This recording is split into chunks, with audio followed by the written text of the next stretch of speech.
Hello friends, இன்னைக்கு நம்ம பார்க்க போகிறது SSC CGL கேட்ட ஒரு question. In triangle, a right angled at C, if tan A equal to root 3, then the value of sin A cos B cot A plus B is. ஒரு triangle கொடுத்துருக்காங்க ABC, அது right angle triangle. இதில் right angle வந்து இதில் வந்திருக்குன்னா Cயில் வந்திருக்கு.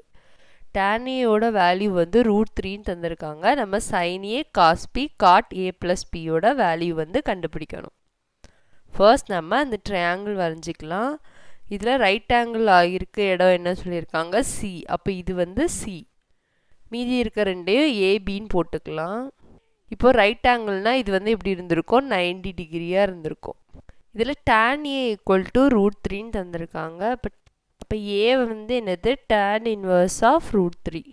Daniil எதில் root 3 வரும் 60 டிகிரியில். இப்போ 60 டிகிரி தான் ஏ. ட்ரையாங்கிளோட மொத்த ஆங்கிள் என்னது 180 டிகிரி.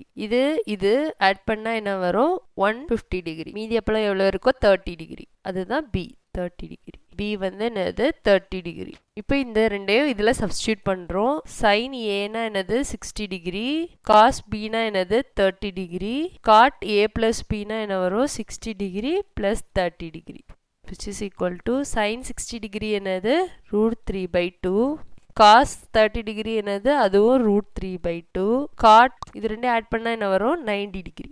காட் 90 டிகிரியோட வேல்யூ என்னது 0. அப்போ இது மொத்தம் இன்டூ பண்ணும்போது 0 ஆயிரும். ஏன்னா காட் வந்து என்னது cos by sine. Cos 90 degree என்னது 0. அதனால இது எப்படியோ 0 ஆயிரும். இப்போ ஆன்சர் என்னது 0.